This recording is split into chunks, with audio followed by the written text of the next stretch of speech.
you have the freedom to watch this video, no matter where you are in the world, but what you're doing. Because welcome back to the James Rambling Reviews, and yes, I mentioned about freedom in this video because tonight,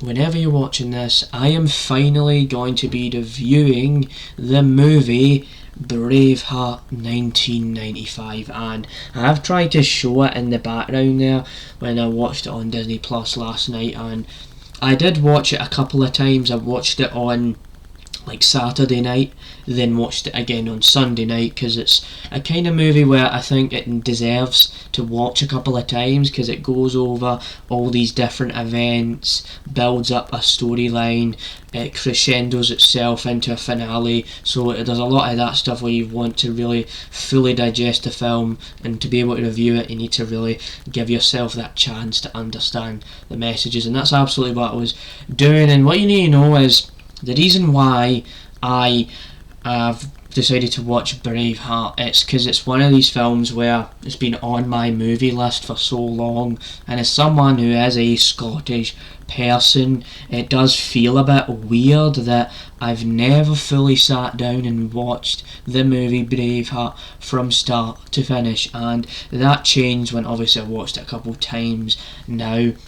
And just so you know, for a bit of context, this is my first couple of times watching the movie, and the way I knew about Braveheart was all of the memes where it was like Mel Gibson on the horse, he has the blue face paint on, he's like, "We want our freedom, if you can't have freedom, then what are you doing?" and stuff like that. And I've seen the memes and the gifs on my phone of the rendered images of Braveheart, but never fully sat down and watched it. And so what you need to know about this movie is it's pretty much a historical epic about the warrior William Wallace, and it's got this big journey to it where he's trying to really prove himself, prevail over the English. Horrible things happen to him, and he's trying to be that guy that is the hero at the end of the day, and is the man, and is the best version of himself. And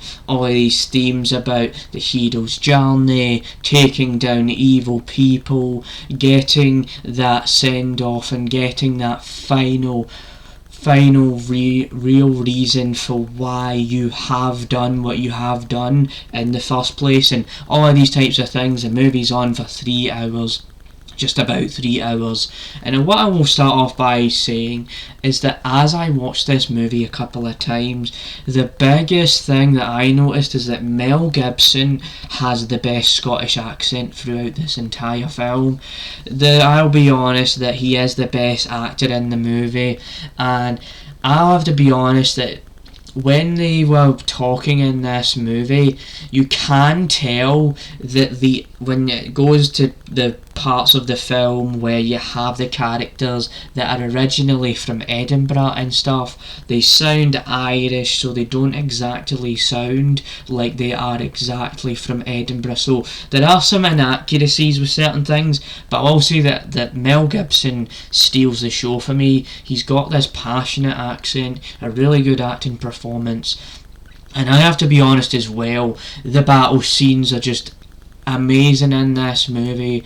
The landscapes and the scenery are all great, and it shows you like the mountains, the hills, the grass in Scotland, and it really feels like it's been encapsulated on a wide camera, where you see the camera pan out and you see all the detailed landscapes, and it just looks like this film was filmed yesterday. Because even though this movie's from 1995, a merely 31 years ago, I should say, it does not feel like it's outdated or old or anything. It feels like it's crisp, it looks clean, it looks great to watch, so that's good. Production value wise, it's a really good film. Mel Gibson's acting performance as the Scottish William Wallace is really solid. There is a point at the start of the movie where he slowly is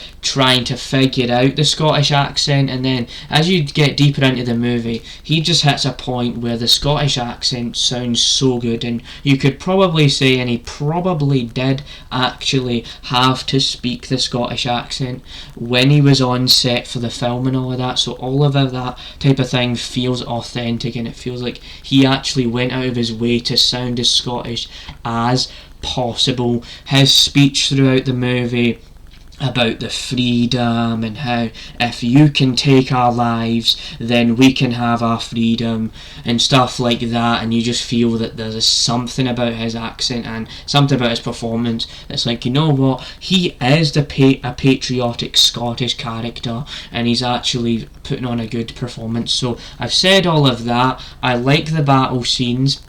I do like that this is a movie where it slowly builds up the storyline, and then you get every action moment, you get a bit of comedy throughout the film too, so there is a bit of humour with the Scottish accents and how they mix up the sounds of the other Scottish accents where it does sound Irish. Like I said earlier, the Edinburgh accent sounds like these characters came from Dublin, Ireland, like the inaccuracy of that, so you get that in there, but there is still a bit of humour with that because of how cheesy that gets, with how inaccurate the Edinburgh accent sounds. It sounds strong Irish and not like when you're from Edinburgh, like and all that sort of thing. So there is all of that. But I also will admit that the first time I watched the movie felt longer, but as I watched it again, it feels like that. I mean, the first hour or so, it's a bit slow, but once it gets going, it just goes boom right fast. And I do also like that Mel Gibson gets chances to really sink in emotional moments where something really bad happens to his wife. Spoiler alert, this movie's been out for so many years, 31 years right now, and the fact that his wife gets killed throughout this movie at the hands of the English, and he comes back roaring with fight and he slays the English, and because he killed the English, the ultimate sacrifice for him to make is that they lie him down in front of the whole general public, and his body is spread throughout parts of Scotland, and that is his ultimate sacrifice for the people and his army and warriors. And overall, this film is awesome. I mean, it's one of the best films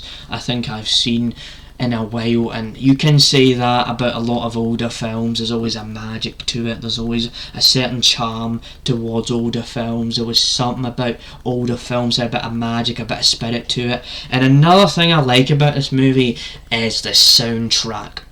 I mean, see the bagpipes in this movie, just when you listen to it, it's like there's this kind of aura about it where you just feel the bagpipes, and especially if you're someone who's Scottish and you hear the bagpipes, especially when you hear bagpipes before Scotland sing a national anthem in rugby matches and stuff like that, you're just like, oh, I am absolutely excited to hear the bagpipes again. Feel passionate, feel patriotic, and this movie embraces the patriotism to another level, because you're just like, these bagpipes sound so good, so loud, so in your face, but you just kind of enjoy that because it really does make sure that the bagpipes are a big deal in the film, because it's a big thing about Scottish culture. Although there is a fact out there that there is a lot of Canadians that use bagpipes too, but for this movie, because it's riding itself on a lot of Scottish stereotypes, they throw in the bagpipes. But the way they throw these bagpipes in, I feel like they're done so well, because it really adds a really good sound to the film. And then whenever you get moments with William Wallace and his army, and they're going up to battle and they're walking around the landscapes, and you hear and you feel all the bagpipes, it just feels right. It feels like all the bagpipes are synced in well to the movie overall, and the orchestra and the soundtrack is great. The acting is good, I will say. Like I said, Mel Gibson is the best part of the film. It's not to say that all the other actors are horrible, it just feels like when you notice notice Scottish accents. The Mel Gibson one, it just kind of sticks in your head after a while because he symbolises the Scottish accent the very best, and they try to make the Edinburgh accent feel like it's from another country and stuff. So there's things like that where it does get inaccurate and stuff like that. But overall, I enjoyed this movie, Braveheart. I'm glad I finally got around to watching it because it's a really good film.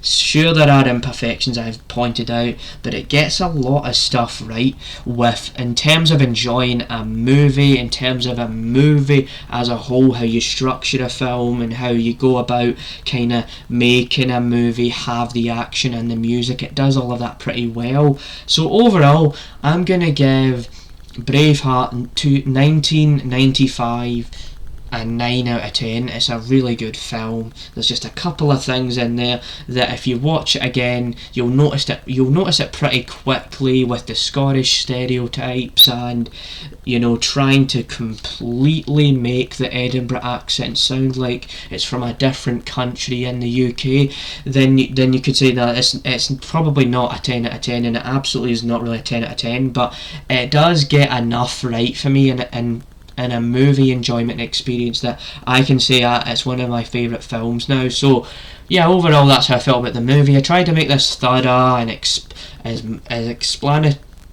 explain as much as I could and do all of that so that it comes out right, and I'm explaining it all properly so that when you watch the video back you're like, yeah, you can understand about this point he made and that point he made and stuff like that. So hope you enjoyed this review. Stay tuned for more reviews like this one, and have the freedom to watch my review of Braveheart. Bye.